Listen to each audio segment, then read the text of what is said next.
Hey everybody, what's up? Welcome back to the Holderhek channel. Today I want to go over a weapon that's either near and dear to your heart or the absolute bane of your existence, the Nightfall. Now, for those of you who don't know, the Nightfall is a craftable weapon that you can get from Thorium Brotherhood Rep, comes out in Phase 3, and may or may not be the entire reason the Enhancement Shaman in your life is raiding.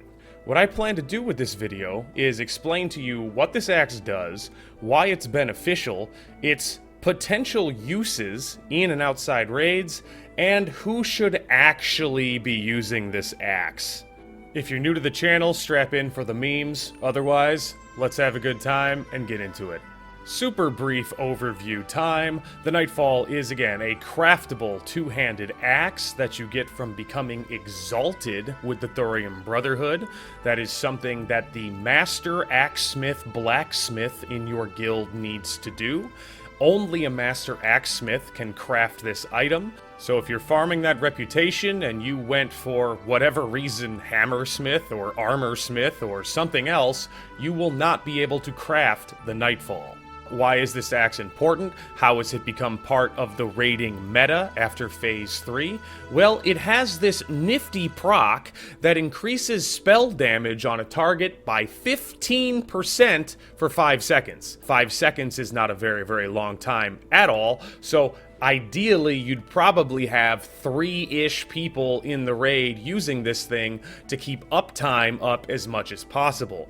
It is stated on old Wowhead comments that this thing had about a 20% chance to proc. To me, that seems very high, and I have never seen an item in the game with that high of a proc rate, but if those comments are to be believed, and that is what I believe people used on private servers to make this thing such a sought-after item, then it is going to be fairly useful in raids, as a 1 in 5 chance to proc is pretty ridiculous.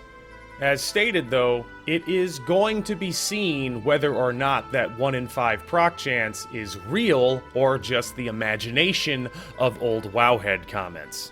Now, a lot of my enhancement brethren have told me that the entire reason why they are being allowed to raid at all is because of the Nightfall and totem twisting, because it is universally believed that the Nightfall will increase the raid's damage exponentially with many, many people using this axe. The unfortunate problem with an Enhancement Shaman utilizing the Nightfall axe is that we only have one instant attack, and that instant attack is Storm Strike. And in most guilds that only want the Shaman to be a totem-twisting Nightfall bot, they won't even let you use Storm Strike because, quote, Storm Strike's going to push off one of the important debuffs on the boss, quote.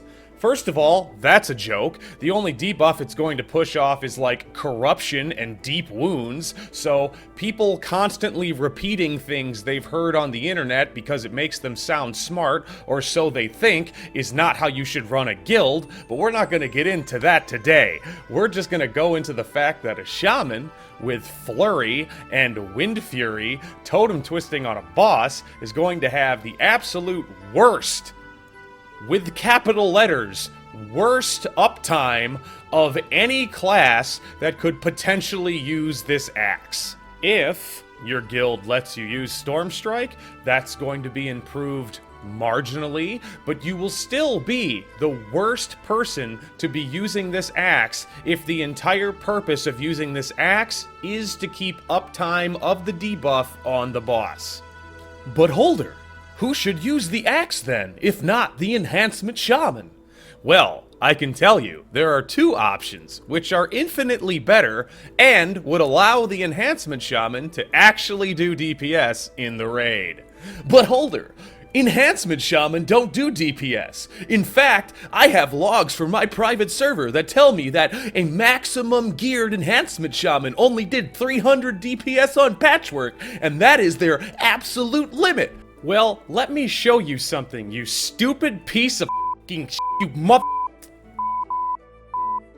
I'm sorry, let's continue. The two classes that should be using the Nightfall axe would be a warrior who's geared to off-tank, because then they can spam this little button they have called hamstring every global cooldown, which would keep maximum uptime on the debuff, or a hunter who have this little ability called wing clip, which would allow them to spam the global cooldown every second to keep uptime on the boss.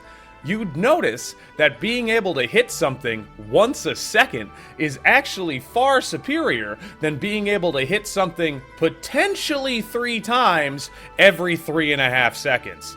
Now, I barely graduated high school, and the last time I did math was over a decade ago, but I can tell you that those numbers check out. Additionally, in the case of the warrior, you will probably have several warriors in your raid who are geared for arms spec. Arms spec is a PvP spec, and it is nowhere near as good as Fury. You can give the arms warriors Nightfalls so they can actually be useful in a raid instead of just mortal striking everything and actually pushing off useful debuffs. Now, back to my shaman brethren. The good news is, there is a light at the end of the tunnel if you are forced to use this stupid axe.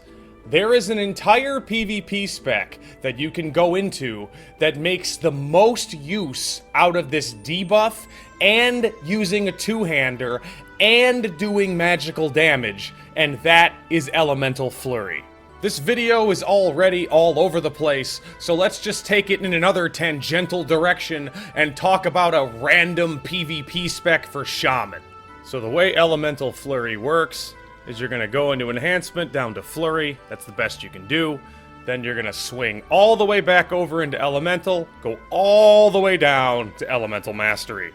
You would play this spec as if you would play Elemental. You would gear for this as if you would gear for Elemental. You'd even wear a shield and a one-hander, probably most of the time. But you can whip out the Nightfall, put Rockbiter on it, or Wind Fury if you're feeling lucky, and hit people with the thing until you get that proc. If it truly is a 1 in 5 proc chance, then you're going to have a pretty good chance, like 1 in 5, to get that debuff on the dude before you Elemental Mastery Chain Lightning Earthshock his face off, a la Indiana Jones. And that is going to be making the absolute best use of this axe, best scenario for this axe you could possibly achieve. Unfortunately, you're probably not going to be allowed to raid as Ele Flurry, because most guilds, if they're forcing the Enhancement Shaman to use the Nightfall, and they're forcing you to twist, they're probably going to make you spec the absolute ridiculous gigabrain 02229 spec, because we have to realize that most, not all, but most people who rolled warrior, rogue, or mage need all the help they can possibly get to cheese the damage parses, because you picked a class that was supposed to be better than everyone else, and some stupid enhancement shaman keeps beating you. Urgh. Anyway, guys, that's gonna be the video about the Nightfall. I hope that you have gotten some information out of it. I hope that my particular style of completely staying off topic and staying there until we loop back around to the actual topic is entertaining for you as much as it is entertaining for me. If you like the content, memes, rants, and videos, give me a sub. Check me out over on Twitch at the Holderhek. Give me a follow. Give me a Twitch Prime sub so I can fill my belly full of Subway footlongs. But I'm not really going to be able to use that line for very much longer because I'm pretty sure Subway's going out of business. So if anybody else knows something that costs exactly $5 that I can reference when I tell people to give me that Twitch Prime, please let me know. I hope everybody has a fantastical rest of your day, week, evening, morning, whatever. Talk to you later. Bye-bye.